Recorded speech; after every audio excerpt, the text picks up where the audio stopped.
Поступила в больницу с поражением легких, признается пациентка инфекционного отделения Назрановской районной больницы. Ситуация была критической, народная медицина не помогла, а напротив, с каждым днем самочувствие начало ухудшаться. 2 недели, как я сюда поступила, и очень тяжелом состоянии, с одышками. И сейчас я себя чувствую очень хорошо. И очень хорошо за мной смотрели. И очень я благодарна этим всем врачам, которые окружали меня и старались меня выходить. Я не выходить у меня. Я сама сняла.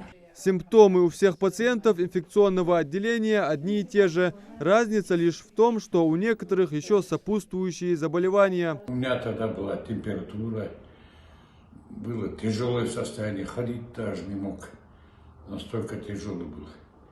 Они меня и кислородом, и через дыхательный этот аппарат всеми средствами вывели из этого состояния, и считаю, что меня вылечили.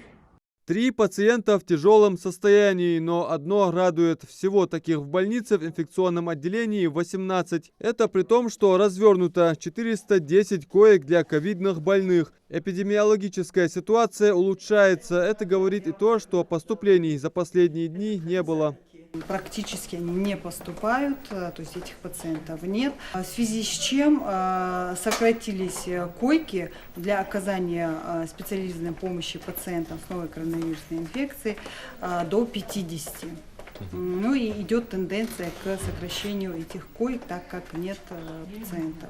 С 1 марта приказом Минздрава Республики для улучшения качества оказания и доступности медпомощи для жителей и больным с неинфекционными хроническими заболеваниями в НРБ возобновлена плановая госпитализация пациентов по прежним профилям. Это кардиологический профиль, неврологический профиль, хирургический профиль, проктологический профиль и гастроэнтерологический профиль. Мы принимаем пациентов в плановом порядке, в будни, кроме выходных, суббота, воскресенье, с 8 до 14:00. НРБ переходит на штатный режим работы, а это значит, что для госпитализации необходимо просто направление от участкового терапевта и обязательно рентген органов грудной клетки с отсутствием патологии, а именно коронавирусной инфекцией.